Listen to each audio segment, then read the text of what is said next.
नमस्कार, आप देख रहे हैं हमारा प्राइम टाइम न्यूज बुलेटिन। खबर तो ये है और मैं हूं आपके साथ अनंत भट्ट। आज बुलेटिन में सबसे पहले हम बात करेंगे उस समस्या की जिससे हर गली, हर मोहल्ला, हर सोसाइटी, हर शहर के लोग परेशान हैं और हर खासो आम परेशान हैं।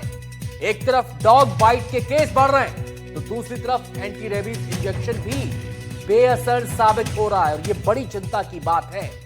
इसी पर पूरी रिपोर्ट आपको दिखाएंगे, लेकिन पहले एमपी में डॉग बाइट के मामलों के आंकड़े आपको बता देते हैं जिससे कि आप ये समझ सकें कि ये मसला कितना बड़ा, कितना गंभीर है। तो सबसे पहले हम बात कर रहे हैं साल 2019 की।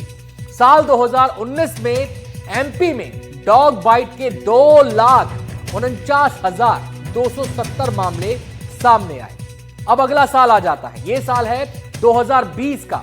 याद होगा आपको, देश भर में कोविड महामारी फैली थी, लॉकडाउन लगा हुआ था। इस साल एमपी में डॉग बाइट के 1,76,347 मामले सामने आए, यानी कि लॉकडाउन के बावजूद, कोविड के बावजूद यह आंकड़ा इतना बड़ा था। अगले साल 2021 में यह आंकड़ा काफी कम हो गया, जो कि राहत की बात थी। 2021 में एमपी में डॉग बाइट के 64,827 मामले सामने आए। साल 2022 में यह आंकड़ा और कम हो गया। इस साल एमपी में डॉग बाइट के 56,042 मामले ही सामने आए।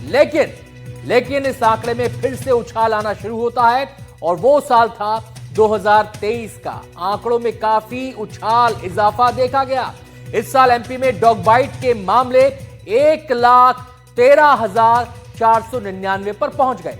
साल 2024 में एमपी में डॉग बाइट का आंकड़ा एक बार फिर से बढ़ा, डराने लगा। इस साल डॉग बाइट के 1,42,948 मामले सामने आए। ये आंकड़े बताने के लिए काफी हैं कि डॉग बाइट एमपी में कितनी बड़ी समस्या है। लेकिन अब दूसरी समस्या भी सामने आ रही है और वो ये है कि एंटी रेबीज डोज का बेअसर होना।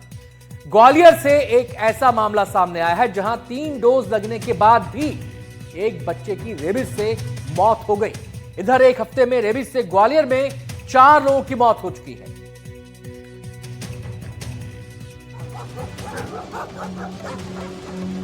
मध्य प्रदेश में आवारा कुत्तों के काटने के मामले जितनी तेजी से बढ़ रहे हैं, ये घटनाएं उतनी ही घातक भी साबित होती जा रही हैं। ग्वालियर में एक हफ्ते में रेबीज से 4 लोगों की मौत हो चुकी है। हैरानी इस बात से भी है कि जान गंवाने वालों में एक 6 साल का मासूम भी शामिल है, जिसे एंटी रेबीज इंजेक्शन के 3 डोज लग चुके थे। ताजा मामले में छतरपुर से इलाज के लिए लाए गए एक युवक की मौत हो गई। कुत्ते के काटने के बाद रेबीज होने के चलते अशोक को इलाज के लिए ग्वालियर लाया गया था, जहां इलाज के दौरान अशोक की मौत हो गई। आंकड़ों की बात करें तो छतरपुर के रहने वाले अशोक की मौत, टीकमगढ़ की 65 वर्षीय सेवाई बाई की मौत, दतिया के 6 साल के मासूम हंस की मौत, ग्वालियर की किरण प्रजापति की मौत। ये वो 4 लोग हैं जो रेबीज की वजह से अपनी जान गंवा चुके हैं। हालांकि 3 मौत के बाद भी ग्वालियर नगर निगम ने डॉग शेल्टर होम खोलने की बात कहकर अपना पल्ला झाड़ दिया। लेकिन सवाल यह है कि क्या ये इंतजाम डॉग बाइट के मामलों को रोकने के लिए काफी हैं? ये सवाल इसलिए क्योंकि मध्य प्रदेश में शहर शहर आवारा कुत्तों का आतंक फैला है। सिवनी, खरगोन, शिवपुरी, इंदौर, शाजापुर, मंदसौर, शहर अलग अलग, नाम अलग अलग, लोकेशन अलग अलग, लेकिन तस्वीरें एक जैसी। हर जगह आवारा कुत्ते सड़कों पर जान के दुश्मन बने फिर रहे हैं।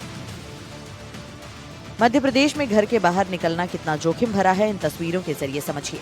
खासकर तब जब आपके घर में छोटा बच्चा है। ऐसे में हर वक्त अलर्ट रहने की जरूरत है, क्योंकि बाहर सड़क पर कभी भी आवारा कुत्ते आप पर या आपके बच्चे पर किसी भी वक्त अटैक कर सकते हैं। मध्य प्रदेश में 10 लाख से ज्यादा स्ट्रीट डॉग्स हैं। अकेले इंदौर, भोपाल, उज्जैन, ग्वालियर और जबलपुर में ही इनकी संख्या 6 लाख से ज्यादा है।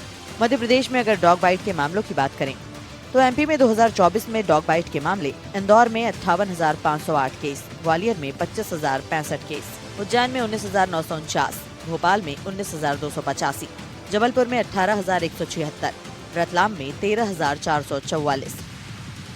आवारा कुत्तों और डॉग बाइट्स के लगातार बढ़ते मामलों के बाद अब केंद्र सरकार इन मामलों में सख्ती दिखा रही है। केंद्र सरकार ने देश के 100 शहरों को 2030 तक रेबीज मुक्त बनाने का लक्ष्य बनाया है, जिसमें मध्य प्रदेश के भी 6 शहर शामिल हैं। केंद्र सरकार ने इसके लिए सभी नगर निगमों से प्रपोजल मांगा है, जिसमें भोपाल, इंदौर, ग्वालियर, जबलपुर, उज्जैन और रतलाम शहर शामिल हैं। इन सभी शहरों में डॉग बाइट्स के मामले लगातार बढ़ते जा रहे हैं, इसलिए इन शहरों को रेबीज मुक्त बनाने में आगे रखा गया है। ग्वालियर से देव श्रीमाली के साथ ब्यूरो रिपोर्ट NDTV।